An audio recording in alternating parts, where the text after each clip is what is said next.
Swinny tries a little too hard right there, but he's going to put in some good work. He's going to break ice by knocking ASCII. Looks like his teammates are going to follow up right after. Underrated all up to Dazo, and it's going to be Dazo who clutches up, courtesy of K-Swinny breaking ice. What a play from Horizon, and that is why we have seen Horizon leapfrog in popularity in competitive Apex. The verticality was huge.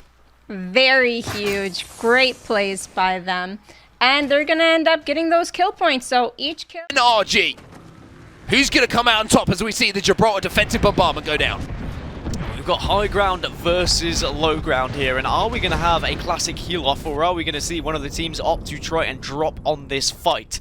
It's one of those decisions where someone has to try and make the move, and the move has been made, and LG looking to try and take advantage. They have got the first down mark.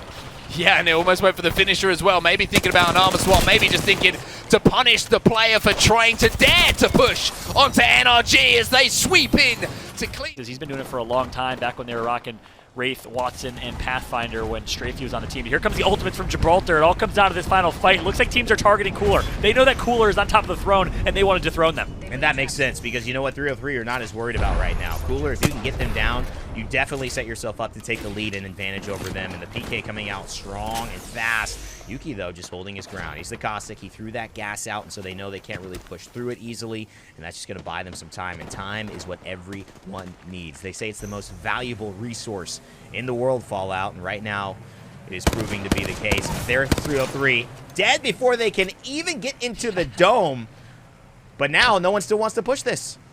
Yeah, the wherewithal right there from Gambit to track and recognize 303 is going to be coming out of this building here in a second and make it a 3v3 fight. Here we go. We got a 3 versus 3 straight up. Gambit versus Cooler. We thought this was Cooler's game in the bag, but now Gambit says, hey, Fallout, we're the most experienced team in EU. What?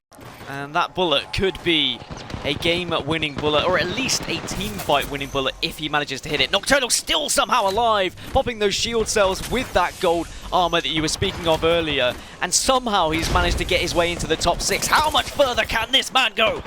I mean, Nocturnal did some crazy things as the last player alive for Liquid in online tournament #1. Well, look at this. History repeats itself sometimes, and he is still alive in this situation. And with kills going down around him as well, opportunity to rack up a few extra... etc. But it's really been the Gambit show. It's been Cooler in their consistency, and it's been really fun these last 2 games watching this train station ending with 10 teams going into the final zone, and then you watch the way that Alliance is again able to execute. And if they're playing this well and they don't make it in the playoffs, that is going to be absolutely heartbreaking, because Hacky's again one of the best individual players that we have out there. Hardeki's putting on a show, and then you're seeing the great zone knowledge and the great teamwork and the adaptability from a team like Cooler. Oh man, you are not wrong. Hacky's, Hardeki, these incredible teams, these incredible players that have been racking up the kill and racking up the points. Speaking of, we're gonna head over to our game results in just mere seconds as we take a look at, of course, how Cooler sewed up that final. I feel like the moment I go off of them, it will start fighting. And here we go, 60 entry with Noct. He managed to play it safe. He goes back into his own dome. He has the massive out. This should be a wipe for them. This should be a wipe for Noct and his team, but he actually goes down. Naughty goes down. Zach Mazer, last one alive. Can he clutch this? Can he clutch this? Can he clutch this? He clutches this. Zach Mazer with the clutch. 1 HP. Let's go. Noct getting revived. Naughty still down on the floor. What a clutch by Zach Mazer. CLG down. With a crypto on your team, you can drop that EMP. Nice little Kobe nade right there going to be thrown. Here comes the push from Cooler. I wonder if they're going to drop that crypto EMP when it's going to come. Looks like the dome shield's going to drop. You now know if you ever want to fight Gambit in a straight-up 3 versus 3 skirmish. One of the best pound-for-pound teams in Apex Legends, and guess what? It's showing so far. Good start from Gambit. They're going to heal back up and reset. And it's going to actually, as I say, it's going to be a portal. They're going to completely try and kidnap one. Going for the port, looking desperately for someone. Does he connect? No. And now he's going to find himself on a flank, and he's going to get knocked. So a little bit over-aggressive. No, he does not get knocked. He's able to survive for now. Finally, we'll be able to heal back up, and I wonder if Cooler will take this fight. Yes, they will. And Cooler seems to win this 3v3 skirmish. But Hardeki has been known to clutch things up. He might be able to get this armor swap off and then push it. It's a 1v1. Hardeki going in, 2 hits, 3 hits, and yes, he makes the clutch. That is Hardeki for you. Cooler is out. Unfortunately, they were able to get the 2 kill points before they... Looking to make the most of this, but the problem is he's just so outgunned and outmanned right now with an entire down with the thick coming through. Dank is dead. But look at this. Oh my God. Wait a second. Shiny starting to make something happen. Could they do it? Hierarchy's got to save him. He gets one. Hierarchy. Can he do it? No. Shiny cleans it up. The last two go to him. And him and Complexity. Oh, they live to fight another day. What a turnaround from the Complexity boys. Unbelievable plays right there, Rain Day, from Monsoon, and find themselves in a good spot. But Nessie's trying to rain on their parade. Nessie getting some good shots on the high ground. It's going to be JMW popping off. JMW, welcome back to this Nessie team. And no, it's not going to be enough just yet, but the rest of the team should be able to clean up. It is a bloodbath. It is madness. And A lot. They rotate early and they think they know where the zone is, but bad news is that they're actually not in the end zone and they will have to rotate out of there eventually. Solafide under a lot of hurt. They're gonna go for the dome revive in the middle of the tracks, but Zach Mason says no. Massive going shot, going through 65 ends the whole team.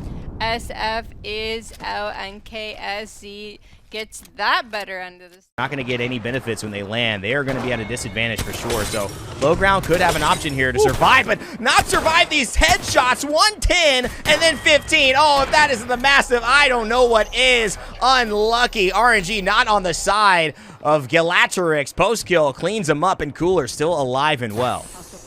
that's right, INS insiders are newcomers relatively to the AL poll here on the thermal station zone towards those southwest houses. Yeah, and you were saying earlier that you wanted to see Solafide play a little more passive, and they've racked up about 8 kills, I believe, which is what I saw in the feed, but that is amazing. Unfortunately for them, though, the zone is coming in, and Solafide is getting out of this tourney. Yeah, that was perfect. I think the point I was making on Solafide was, hey, stay posted on that top center area. Don't necessarily push for kills. They stayed back, and they just gate kept. As a result of that, they got the 7-8 kills that I was hoping they would get. That was perfectly played from Solafide. They finally do get taken out to the hands of Complexity. Nice job from Monsoon and Complexity popping off right now with 2 kills. TSM, 5 seconds and counting. Bravo.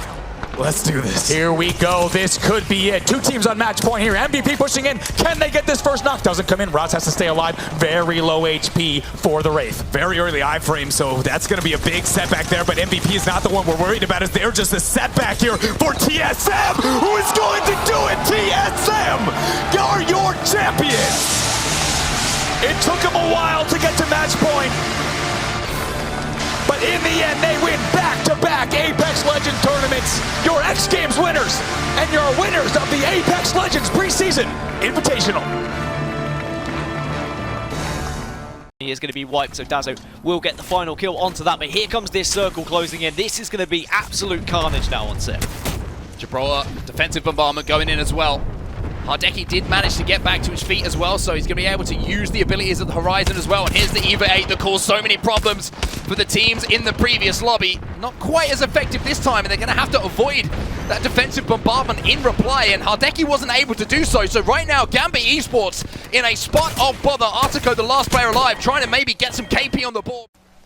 But for now, they've got to be patient and show a little bit of trigger discipline as well. They can do some damage when the opportunity arises. One big opportunity right in front of them there is the Rat, and that's going to be Kuma taken down. And now we're down to our final 2 teams, which I believe is Team Liquid and Absolute Monarchy. I said I wanted to see Team Liquid put in a big performance here with this trial zone. They do so much damage from up top, but they can't close games out. Maybe this is the opportunity for them to turn things around, as Nocturnal is involved in the bubble fight. He gets taken down though. Absolute Monarchy trying to move in. Fat Fruit Ninja, do you have a fat play in the back pocket to win this game for your team? He can hit the big spray. It's a 1v1 situation. Can he finish the kill? Yes, he can. And Absolute Monarchy will close out game number 3.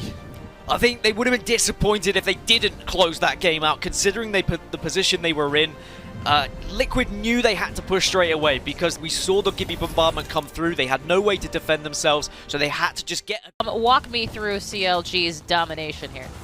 Really comes down to Crummy taking so much damage. As you can see, Bronzy snuck behind, and he was kind of that thorn in the side. Blue's over towards the side too, waiting to go and take that portal. He's going to go and hit the battery, but it's all about madness with this perfect combination. This is what you want to see your Wraith have. The Volt with the purple mag, the Peacekeeper in the back pocket too. That's that initial damage that we were talking about with Crummy taking so much. Both bubbles go down, and you can see the confidence that Madness has through all this. Double knock, comes through. Tech is the last player alive in the 2v1 hits, and that's what CLG does. They work together, they play fast, and they capitalize on skirmishes.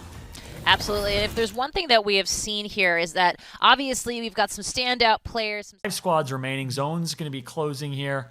And it looks like we do have Designful and Solifide frag it out. They're going to take out 2 members of Liquid, so they had to get through TSM.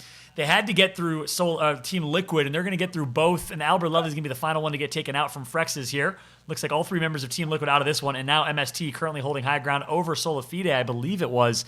No, actually, it's going to be Metro who's going to get taken out, the former member of Solifide. So we have 3 squads remaining. SF is one of them. MST is another one. And I think...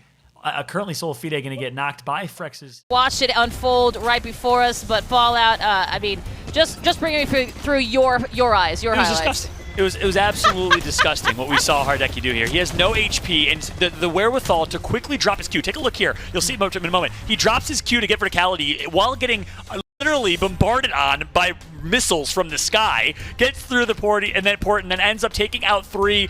I love the slowdown coming through from our replay team. Big shot to them, but look at this disgusting movement, the shots, the strafing, and of course the crouching, and then has the wherewithal to recognize, hey, someone's going to be coming through port. I need to 180. I need to turn and get this last kill. Disgusting. For the Cité de France, you don't have any batteries. You're forced to drop down directly into 789. I think the most impressive thing out of all of this, though, was how 789 was able to mix a couple of armor swaps in there. You see multiple armor swaps that were happening back and forth, the bubble, the drop down. All of this was perfectly timed from Third Impact, and you have to have a massive. So, Snipe Down eliminated by Skittle Cakes.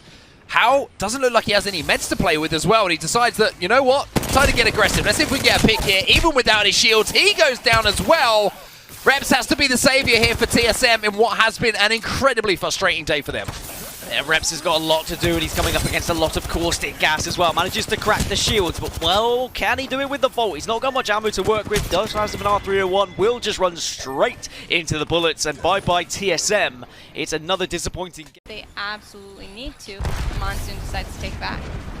Oh my goodness, who popped that ulti? Not sure who that was. A little bit of an early ulti, and now the port's going to have to hit. It's going to force Complexity out, and here comes Complexity in the very corner of the map right now that they possibly can. Final ring is closing. 30 seconds remain in this fight. It's going to come down to 4 final squads here. 3-layered approach. Every team is just around in this building. Saucer is on top right now of the pedestal, putting in absolute work. 4 people alone right below them like rats in a cage right now. Here comes the push from Saucer. He takes out 1. Not done yet. Saucer looking for a second shot, not going to connect. He's going to be tagged up and barely cues his way to buy himself some potential placement. TSM, it's Reps and Snipe down the last 2 alive. Putting in absolute work with the G7 Scout is Reps. All up to Reps, and TSM are going to do it. You're champions of game number 4. What a performance from TSM, and what a finish, girl. That was absolutely incredible. They ended up taking the bottom of the building. Was all the way up in train yard. Finally, he's going to be regrouping with his team momentarily. And of course, with the charge rifle on Gibraltar, you get that extra shield support as well with Gibraltar's passive. Here comes the dome shield, well placed for Mandy. That's going to give him some cover. Here comes the fight, though. It's going to be Taishin getting some good damage, and the flank's going to come through. And just like you're used to seeing, the former North squad, MCD, handles logistics against Gambit Esports. Do necessarily want to count every point, you know? So if they do banner camp, that's an extra two kills, perhaps. It would be a good thing to do. Since they're not rotating so early, they're still in Refinery right now. Yeah, that's true. And the reason you don't see competitive Apex... Oh, actually, I'm going to hold that thought for a second here, because Totem Esports, Maz finds himself in a pretty rough spot. He gets taken out. Totem, who plays 4th place in Winter Circuit number 1 currently, taking some casualty as Believe Rock. It's going to be Team 789, who got 8th place in online tournament number 1.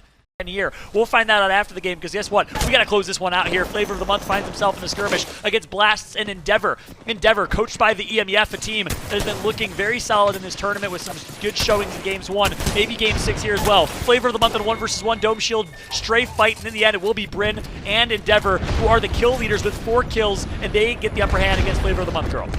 Endeavor has been performing extremely well, but unfortunately he's going to get pushed, and now he's in a 1v1 situation. Will he be able to get the knock? He gets the knock on Sanya. Will he be able to get the finish for the extra kill point? And the armor swap as well. Will he be in another 1v1? Will he be able to take out their Mo one more time? He does it again! He kills him! He knocks him! He's going to go for the heal, and now that team just regrets pushing so much. Wow, that's amazing performance by Bryn. Go, Artico down, Gambit, Leogre down, and Hardeki no armor. He can't do anything here, but get away with 1 HP, takes the portal.